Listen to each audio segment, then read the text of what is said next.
आज तुम्हारी याद ने मुझे रुला दिया, आज तुम्हारी याद ने मुझे रुला दिया।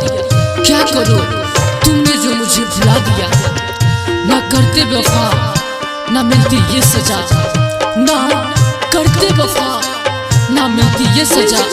मेरी वफा ने तुम्हें बेवफा बना दिया, तुम्हें बेवफा बना दिया। Mix by Sonilal Gupta. नफरत के बान मारलू सीनावा के भीतरी, नफरत के बान मारलू सीनावा के भीतरी।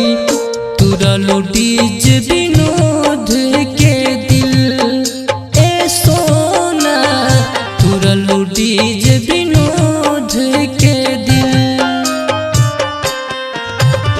इंस्टा फेसबुक टिकएप पर तू रोजो हंस के बनावेलू तू रील ए सोना, हंस के बनावेलू तू रील।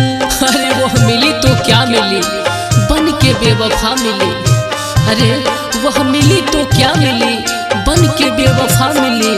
इतनी तो मेरी गुनाह न थी, अरे इतनी तो मेरी गुनाह नहीं थी जितनी मुझे सजा मिली, जितनी मुझे सजा मिली।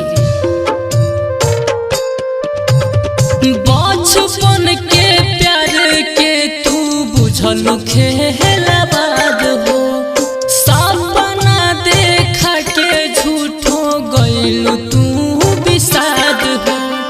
बचपन के प्यार के तू खइलू खेलबाद हो, सपना देखा के झूठो गइलू तू विषाद हो। रोत रोत दोनों अखिया ये सोना, लागे जैसे झरना झील ए सोना। तुरलू डीज विनोद के दिल। अब कोई पसंद आ भी गया तब भी इजहार नहीं करेंगे, अब कोई पसंद आ गया तब भी इजहार नहीं करेंगे। पहले बहुत धोखा खा लिया, अब दोबारा प्यार नहीं करेंगे, अब दोबारा प्यार नहीं करेंगे।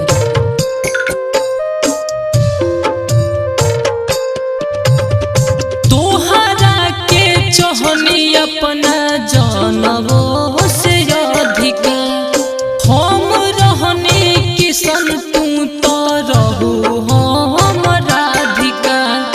तोहरा के चाहनी अपना जानवो से अधिका, हम रहने किसन तू तो रहू हम राधिका।